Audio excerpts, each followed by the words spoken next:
예, 사부예배 오신 여러분들 정말 잘 오셨습니다. 하나님의 은혜가 저와 여러분들의 삶 속에 풍성히 넘쳐나는 귀한 시간이 될 수 있기를 간절히 소망합니다. 여러분들은 인생을 사시면서 어떤 인생을 꿈꾸고 계십니까?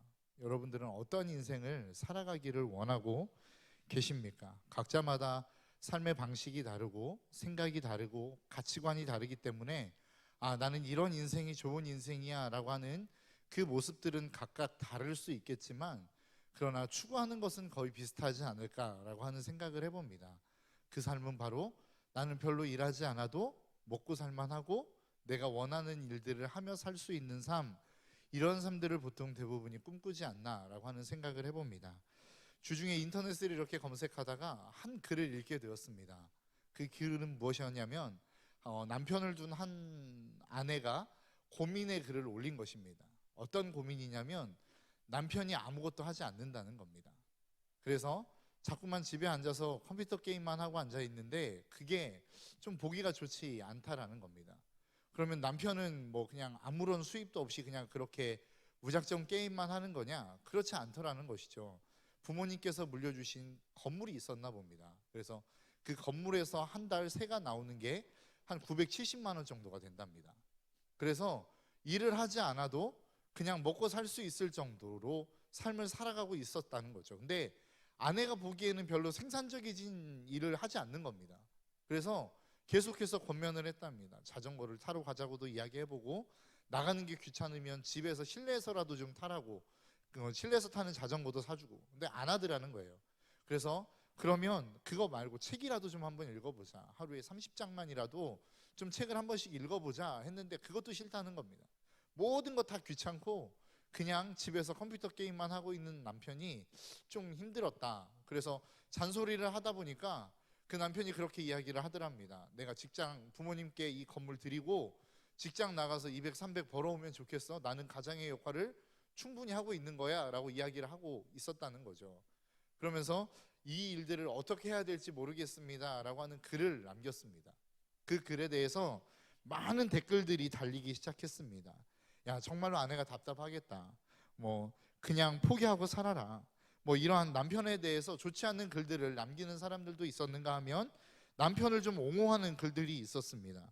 야, 자랑하려고 글 올렸냐? 뭐 이런 글도 있었고, 복에 겨운 소리 하고 있다. 야, 남편이 부럽네. 뭐 이런 생각, 이런 글들을 남기는 댓글이 있었습니다. 여러분들에게 만약에 이 글을 읽고 댓글을 남기십시오라고 한다면 여러분들은 어떠한 댓글을 남기시겠습니까? 저는 정말로 부럽습니다. 뭐 이런 글을 남기고 싶었습니다. 그런데 차마 남길 수 없었던 마음이 있었습니다. 여러분, 우리가 이 땅을 살아가면서 모든 사람들이 이러한 생각들을 해보지 않습니까? 일하지 않으면서도 자기가 하고 싶은 것을 좀 하며 살 수 있는, 경제적으로 어려움들을 겪지 않고 그냥 그렇게 풍족한 삶을 살아가는 것들을 우리는 꿈꾸지 않는가라고 하는 겁니다. 그런데 진짜 하나님께서도 원하시는 삶이 그러한 삶일까라고 하는 겁니다. 내가 일하지 않고도 그냥 편하게 먹고 사는 것, 이것을 하나님이 우리에게 주시고자 하는 삶인가라고 하는 것들을 우리는 한번 생각해 봐야 된다라고 하는 것입니다. 여러분, 하나님께서 저와 여러분들을 우리가 오해하는 것 중에 하나는 하나님께서 우리를 만드실 때에 일하지 않는 존재로 만들었다라고 하는 생각들이 있습니다. 여러분, 그렇지 않습니까? 원래 하나님은 우리를 일하지 않는 존재로 만드셨는데 아담이라고 하는 사람이 죄를 지음으로 말미암아 우리가 일하는 존재가 되어서 지금까지 우리가 이 인류가 이 고생을 하고 있다라고 하는 생각들을 여러분 하지 않습니까? 그런데 하나님이 태초에 우리 인간을 만드실 때에 원래부터 일하는 존재로 만드셨다는 거 여러분 아십니까? 하나님께서 저와 여러분들을 처음부터 인간을 만드시기 이전부터 인간을 만들어야겠다라고 계획하실 때부터 인간은 일하는 존재로 만드셨다라는 겁니다. 그 근거가 창세기 2장 5절에 나옵니다. 이 창세기 2장 5절에 보니까 이렇게 말씀하고 있습니다. 여호와 하나님께서 땅에 비를 내리지 아니하셨고 땅을 갈 사람도 없었으므로 들에는 초목이 아직 없었고 밭에는 채소가 나지 아니하였으며. 그러니까 창세기에서 뭐라고 이야기하는 겁니까? 땅에 초목이 아직 나지 않았고 채소가 아직 있지 않았다는 겁니다. 그런데 그 이유가 무엇이냐? 첫 번째는 하나님께서 아직 땅에 비를 내리지 아니하셨기 때문이고, 두 번째는 그것을 경작할 사람이 하나님이 아직 만드시지 않았기 때문이라는 겁니다. 그러니까 그 이야기는 무엇입니까? 이 말씀이 하나님이 인간을 만들기 이전에 말씀하신 내용입니다. 그러니까 하나님이 이미 인간을 만들기 이전부터 땅을 경작하는 존재로 하나님이 인간을 만들려고 하셨다라는 겁니다. 그래서 저와 여러분들은 아담이라고 하는 존재가 죄를 지었기 때문에 우리가 일하는 존재가 되었던 것이 아니라 하나님이 이미 여러분들을 만드시고 이 땅 가운데 태어나게 하시기로 계획하신 그 시작점부터 저와 여러분들은 이미 일하는 존재로 만들어졌다라는 겁니다. 그렇기 때문에 우리는 이 땅을 살아갈 때에 일하는 삶을 살아야 된다라고 하는 것입니다. 열심히 일하는 것이 중요하다라고 하는 것입니다. 여러분, 오늘 본문의 말씀도 한번 보십시오. 오늘 본문의 말씀을 보니까 우리가 잘 알고 있는 달란트 비유의 내용입니다. 우리가 어려서부터 신앙생활을 하셨던 분들은 이게 귀에 박히도록 들어왔던 아마 설교의 내용일 것이라고 생각합니다. 5달란트 받은 사람, 그리고 5달란트 받은 사람은 5달란트를 받은 5달란트를 남기고 그래서 주님으로 말미암아 칭찬을 받죠. 또 2달란트 받은 사람은 어떻습니까? 2달란트 받은 사람도 칭찬을 받게 되어집니다. 그런데 그 칭찬하는 내용을 보면 똑같습니다. 21절과 23절에 동일하게 말씀하고 있는데 칭찬하는 내용이 무엇이냐면 잘하였도다 착하고 충성된 종아, 내가 적은 일에 충성하였음에 내가 많은 것으로 내게 맡기리니 내 주인의 즐거움에 참여할지어다 라고 칭찬하십니다. 여러분 생각해 보십시오. 지금 5달란트 받은 사람과 2달란트 받은 사람이 왜 칭찬을 받은 겁니까? 착하고 충성된 종아, 네가 작은 일에 충성했기 때문이다 라고 이야기하고 있지 않습니까? 그러니까 주님 앞에 우리가 충성하는 것들이 중요하다라는 겁니다. 열심히 일하고 가만히 앉아서 내 하고 싶은 것 하는 것이 축복이 아니라 하나님이 주신 일들, 그 일들을 충성되게 감당하는 것, 이것이 하나님이 보실 때에 충성된 것, 그리고 복이라고 말씀하고 있다라는 것이죠. 그런데 반면에 한 달란트 받은 사람은 어떻습니까? 그 주인이 책망하기 시작하는데 그 책망의 내용이 무엇입니까? 26절에 보니까 악하고 게으른 종아라고 이야기하고 있습니다. 여러분, 그 주님이 1달란트 받은 사람을 향하여 책망할 때에 너 악하다라는 겁니다. 그런데 왜 악하냐? 네가 게으르기 때문이라는 것입니다. 그래서 그 1달란트 받은 사람은 주인의 책망을 받을 때에 정말로 악하다는 평가, 그리고 네가 게으렀기 때문에 그렇게 악하다라고 하는 평가를 듣게 되었다라는 것이죠. 그리고 난 다음에 그가 받게 되어질 처분이 무엇입니까? 바깥 어두운 데로 내어 쫓길 것이다 라고 하는 주인의 명령이 있었다라는 것입니다. 그렇기 때문에 우리는 이 땅을 살아가며 최선을 다하며 일하는 것들이 중요하다라는 것입니다. 열심히 일하며 충성되게 일하는 것이 우리의 삶에 정말로 중요하다라는 거예요. 여러분, 저도 마찬가지였고 그것은 저만의 이야기는 아닐 거라고 생각합니다. 여러분도 이 이야기를 들으면서 부러워하시지 않으셨습니까? 저만 부럽습니까? 죄송합니다. 모두가 다 부러웠을 거라고 생각합니다. 그런데 주님의 입장에서는 그게 결코 부러워할 일이 아니다라는 것이죠. 그런데 여러분 한번 생각해 보십시오. 우리가 한번 생각해 볼 때에 우리가 이 본문의 내용만 놓고 보면 1달란트 받은 사람이 굉장히 게을렀을 거라고 생각합니다. 그런데 조금만 생각해 보면 이 1달란트 받은 사람이 결코 게을릴 수 없는 상황이었다라는 것들을 우리는 금방 알게 될 것입니다. 여러분, 이 1달란트 받은 사람을 여러분 한번 생각해 보십시오. 오늘 본문의 말씀을 통해서 이 1달란트 받은 사람이 자신의 달란트를 먹고 사는 데 사용했다라는 이야기가 하나도 나오지 않습니다.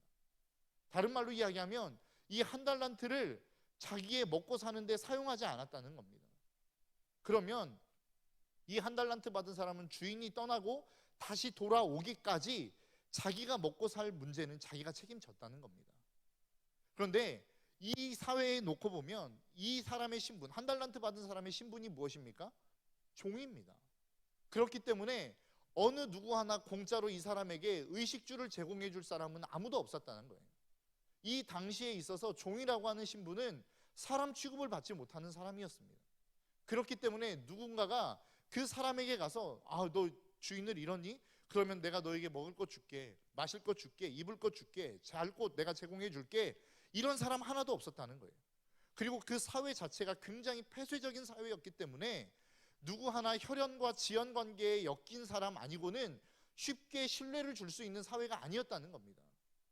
그러니까 이 1달란트 받은 사람이 자신의 먹고 살 문제를 해결하기 위해서는 엄청난 대가를 지불해야만 그가 주인이 올 때까지 자기의 먹고 사는 문제를 책임질 수 있었다라고 하는 거예요.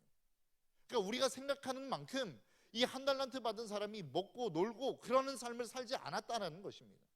자기의 먹고 사는 문제를 책임지기 위해서 많은 사람의 인정을 받아야 됐고 그 인정받는 삶을 살기 위해서 그의 인생은 누구보다도 열심히 사는 인생을 살았다라는 것입니다. 그런데 왜 주인이 와서 이 한 달란트 받은 사람에게 이 악하고 게으른 종아라고 책망하고 있느냐라고 하는 것입니다. 저는 오늘 이 달란트의 비유를 들으면서 이야기하면서 여러분들에게 말씀드리면서 저는 이 달란트 비유가 얼마나 열심히 일했느냐, 얼마나 충성되게 일했느냐, 이 문제가 아닌 내가 얼마나 많은 하나님께로부터 받은 사명의 삶을 살아갔느냐의 문제로 접근하고 싶습니다. 이 5달란트 받은 사람과 2달란트 받은 사람은 열심히 일을 했습니다.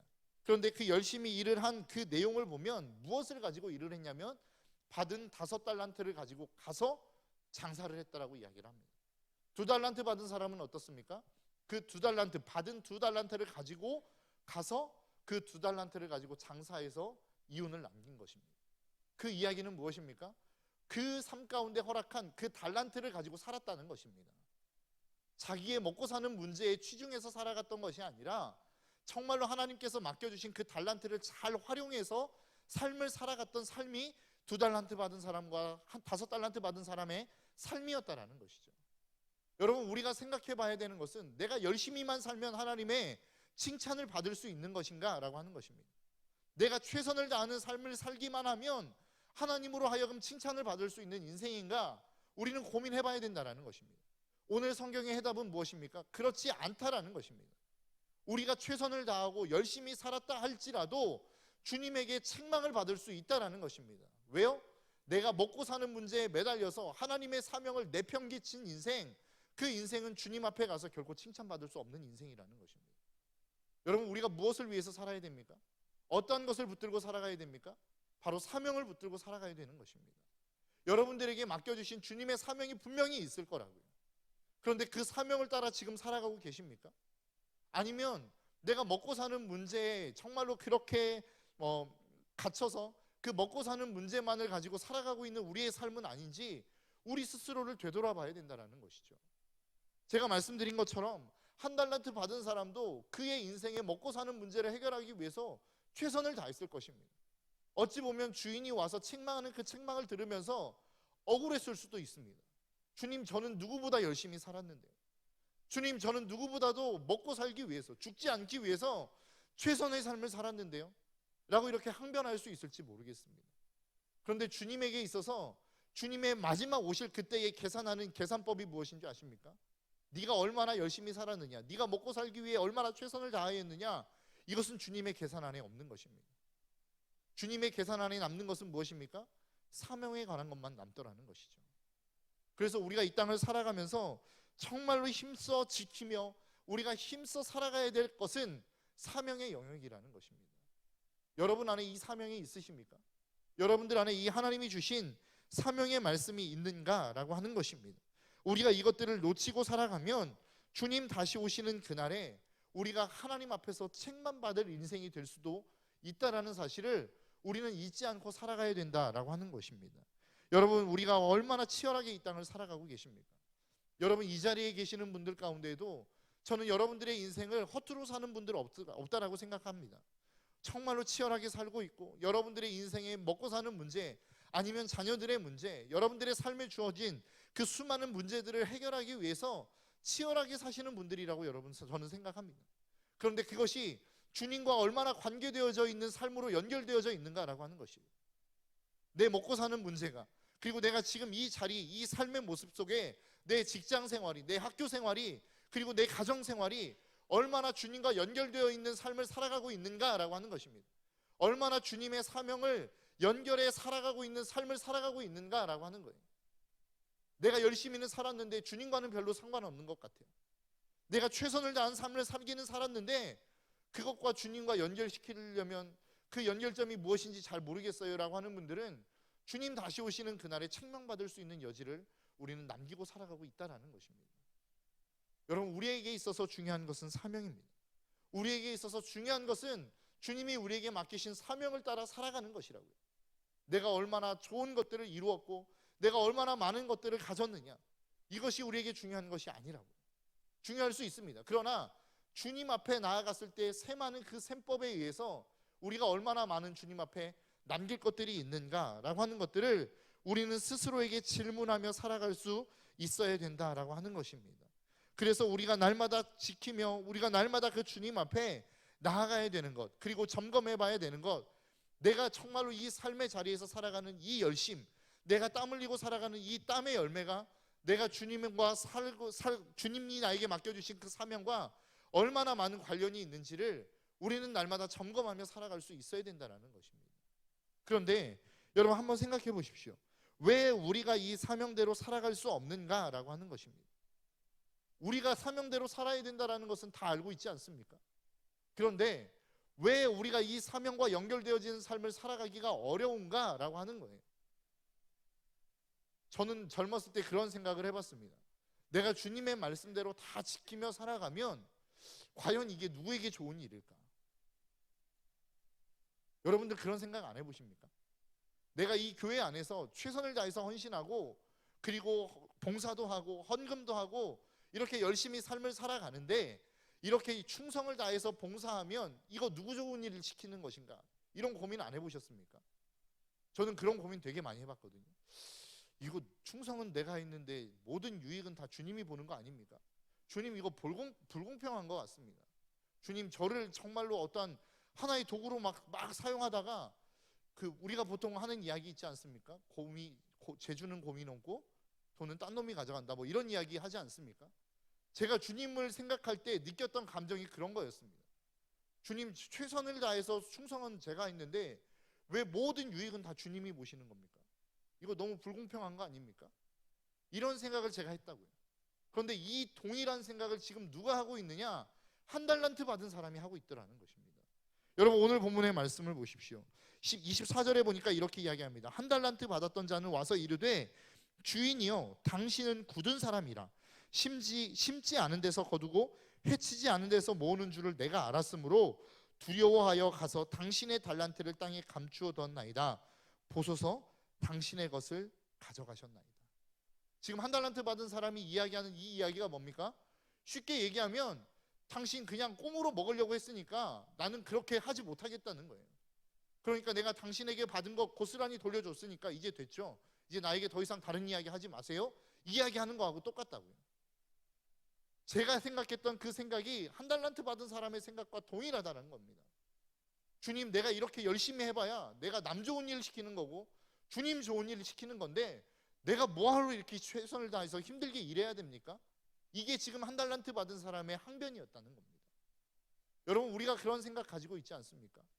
내가 왜 주님 때문에 이 고생 당해야 되나? 내가 왜 주님 때문에 다른 사람을 배려해야 되지? 내가 왜 자꾸만 불이익을 받아야 되지? 왜 내가 자꾸만 힘든 삶을 살아야 되지? 나는 손해 아니야? 주님만 좋은 일 시키는 거 아니야? 교회만 좋은 이미지 만드는 거 아니야? 하나님만 그렇게 좋은 일 시키는 거 아니야? 이런 생각하지 않습니까? 그게 한 달란트 받은 사람의 생각이었다고요. 그런데 주님이 뭐라고 하시는 겁니까? 나는 그렇지 않다는. 우리가 주님을 향하여 오해했던 그 오해가 주님에게로부터 우리의 삶의 사명을 감당하지 못하게 만드는 그러한 삶의 자리로 나아가게 만든다는 것입니다. 왜 우리가 하나님을 바로 알아야 됩니까? 우리가 하나님을 바로 알지 않으면 주님을 오해하게 되어지고 그 오해 때문에 자꾸만 나는 손해본다는 생각을 갖게 되어지고 그 사명의 자리로 그 손해본다는 생각이 나아가지 못하게 만들기 때문이라는 것입니다. 한 달란트 받은 사람의 생각이 그러한 생각이었다는 거예요. 주님 왜 나만 손해봐야 됩니까? 주님 왜 내가 주님을 믿었는데 내가 축복을 받지는 못할 망정 왜 자꾸만 나는 손해보는 삶을 살아야 됩니까? 이것이 한 달란트 받은 사람의 항변이었다고요. 그런데 주님은 뭐라고 말씀하고 있습니까? 그게 다 네 거라는 겁니다. 새벽 예배 때도 담임 목사님께서 말씀하셨던 것처럼 10달란트 받은 사람의 한 달란트 받은 사람은 자꾸만 이렇게 죄송합니다. 5달란트 받은 사람은 그 원금도 자기 거고 자기가 남긴 이익도 자기 겁니다. 2달란트 받은 사람도 하나님께로부터 받았던 그 2달란트도 자기 것이고 그것으로 말미암아 얻은 이익도 자기 거예요. 다른 말로 이야기하면 주님이 우리에게 달란트를 주신 이유는 그것들을 다 우리에게 주시기 위해서 주신 거라고요. 그런데 우리는 뭐라고 착각합니까?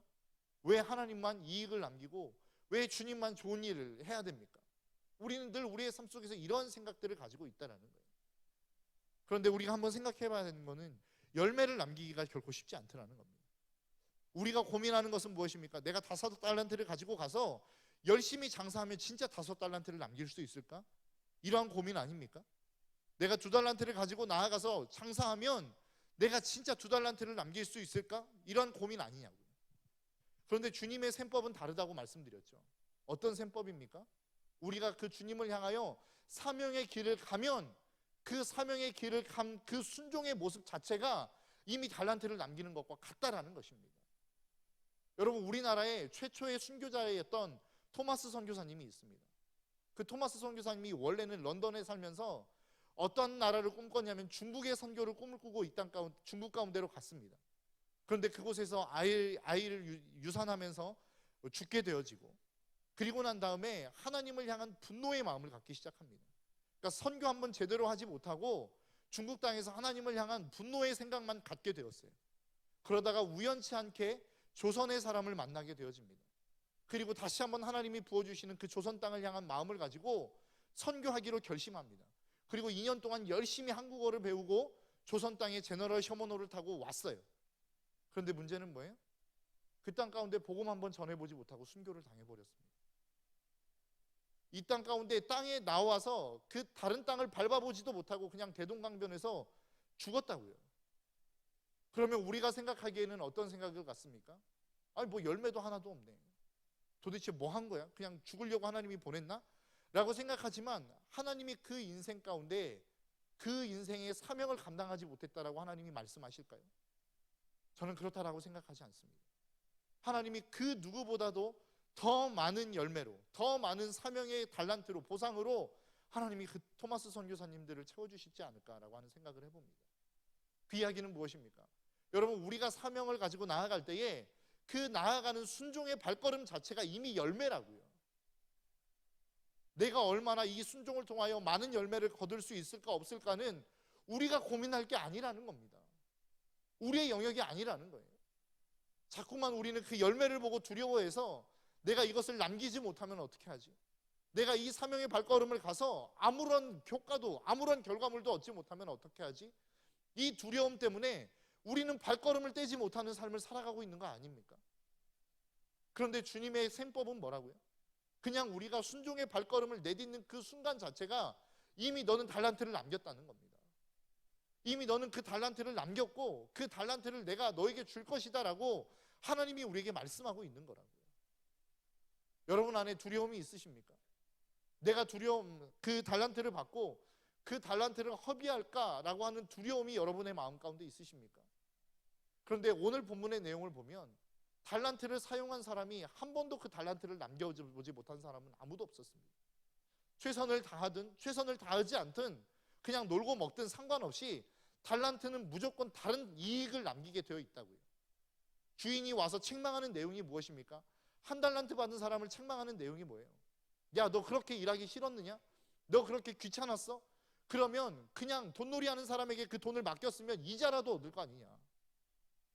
무슨 이야기입니까? 달란트는 그냥 사용하면 그냥 그 달란트를 활용만 하기만 하면 내가 귀찮도록 막 최선을 다해서 일하지 않아도 그냥 달란트를 가지고 즐거운 대로 삶을 살기만 하면 그것은 분명한 이익을 남기는 것이라고 성경은 말씀하고 있는 거예요. 여러분에게 주신 달란트가 있습니까? 없다라고 이야기하지 마십시오. 왜요? 한 사람도 하나님이 이 땅 가운데 보내신 사람 가운데는 달란트를 주지 않은 사람은 없습니다.